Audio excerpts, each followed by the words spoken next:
Marty the Martian by Arnold Marmor, originally published in Imagination Stories of Science and Fantasy, August 1954. Narrated by Tom Trussel. It's still very clear in my mind. The whole episode, the afternoon visit to Marsten's office, the trip to Mars, and the journey back. It was one of those warm summer afternoons. All one craved for was a patch of green grass to recline on, and maybe a faint breeze to tinkle one's forehead. I was sure of the grass and hopeful for the breeze. But one of Marsten's messengers popped up, and the grass and the breeze would have to wait. After all, Marsten was my boss. He had his office in the Empire State Building. Norbert Marsten was the owner of the Marsten Circus, the greatest, biggest, loudest circus in the world. And if you don't believe it, ask Mr. Marsten. "Sit down, Nick," he invited, speaking from one corner of his mouth as the other corner was busy chewing a dollar cigar. Marsten was a small man with sleek black hair, a small man with big ideas. I sat down. "Nick, you're the best bring 'em back alive man I've got. The best." This was very true. "You've got a job for me," I said. "That's correct." "So why the build-up? Tell me what you want." "I want something that no other circus has." "You must be kidding. You have every known animal there is. Why, the Bushmaster I brought you 2 months ago is the longest—" "It isn't exactly an animal I want." "Oh? You mean you want a performer? What the hell have I got to do with—" "What I want is out of this world." "A different kind of act? I still say, I want a Martian." I was glad I didn't have a mirror in front of my face. I could imagine how foolish I looked with my mouth hanging open. "I even have a name picked out for him," Marsten persisted. "Marty the Martian. What do you think of that?" I stood up slowly. "Let me know when you've recovered." Marsten came round the desk. "Sit down. Now listen to me. Did you ever hear of a man named Hendrik Ritter?" "No." "The greatest scientist in the world. He's been working for me for over a year. I hired him to do one particular job for me, to concoct a fuel that will get a spaceship to Mars and back. Well, it's done." "Did you ever hear of a man named Sam Young?" Same answer as before. "He's a designer for airships, the best in the business. He's finished a job for me. And, Nick, it's already built. And I've got Joe Rohn working for me." "I've heard of him," I said. "The greatest pilot in the world," Marsten said. "The greatest this, the greatest that. And for what? Why, the ship probably won't get off the ground." Marsten chewed furiously on his cigar. "But what if it does get off the ground? What if it does get to Mars?" "All right, so what? How do you know there's life on Mars?" "There is. I hired the greatest—" "Oh no," I groaned. I believe you. So now we're on Mars." "You capture a Martian and bring him back." "What if he doesn't care to be captured?" "What do I pay you for?" I thought this out, then said, "To capture Martians." "Exactly." "You wouldn't settle for a moon maiden, would you? I've heard they're cute and sexy." "A Martian," he was very adamant.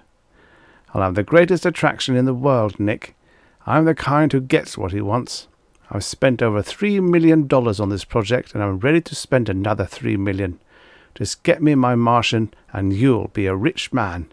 You'll be rich enough to quit working for me and to tell me to go to hell. You'd like that, wouldn't you?"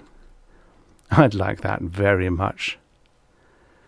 2 weeks later, we went to Arizona. A week after that, we took off. I didn't really think we would, but we did. Just me and Joe Rohn, 2 men in a spaceship. a huge metal tube hurtling through the longest and blackest of nights. Joe Roan was a good-looking chap. Good-looking, young, and excited. He was the first to pilot a ship to Mars. He was looking ahead to the glory that awaited him. We landed on Mars. We put on helmets that Ritter and Young had made for us. We stepped down the metal ladder. They were there, waiting for us. I'd rather have faced a bushmaster or a rhino. They stood on 3 legs. They had globe bellies, tiny heads, and no necks. They were of a colour I'd never seen before. They had 2 arms with 2 hands attached to each arm. I suppose they were hands. They were more like claws. I stood frozen solid. Joe Roan screamed and turned to run back up the ladder. A beam flashed, and Joe fell forward, silent and very dead. After that, it was all a blank. When I came to, I was strapped down by metal clasps on a long board made of some kind of marble. I was alone for some time. I don't remember how long it was before one of them appeared. He stood by my side, looking down at me. His eyes were purple. There were no whites. "You have come a long way," he said. You speak English?" "We used a 64V machine on you. We learned your language, your thoughts, your name. We know about Norbert Marsten, a very enterprising man, it seems." "What are you going to do with me?" "We haven't decided yet. So you are going to take one of us back with you for Marsten's circus, to exhibit one of us to your stupid race. My followers wanted to kill you when this information was learned, but I believe I have a better idea." He went away. I yelled for him to come back. I yelled till my throat was dry. Eventually, he did come back. He came back with Joe Roan and myself. "I want you to meet Clar and Grat," he said. "They've taken over your bodies. You will take theirs, and return to Marsten. We have a transformer machine to accomplish this, only we never had an opportunity to use it until you were so gracious as to visit us." He spoke on, telling me of his idea. I shuddered and wished for death. I begged him to kill me.